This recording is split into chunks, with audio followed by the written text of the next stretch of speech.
ఇష్టం లేకుండా నన్ను నేను మీకు ఇవ్వలేను. I'm sorry Akash, I'm really sorry. ఒక్కటి అడగొచ్చా అండి? అడగండి. మీ లైఫ్లో ఇంకో మనిషి లేడు, నేనంటే ఇష్టం కూడా లేదు. తెలుసో తెలియకో వి బోత్ గాట్ మ్యారీడ్. ఇప్పుడు నా నుండి మీరేం ఎక్స్పెక్ట్ చేస్తున్నారో తెలుసుకోవచ్చా?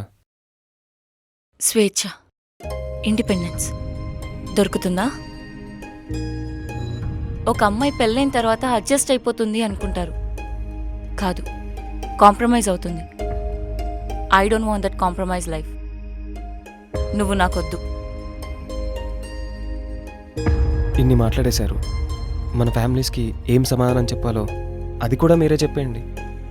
ఈ డిసిషన్ వల్ల మన ఫ్యామిలీస్ ఎంత ఇబ్బంది పడతాయో థింక్ చేశారా?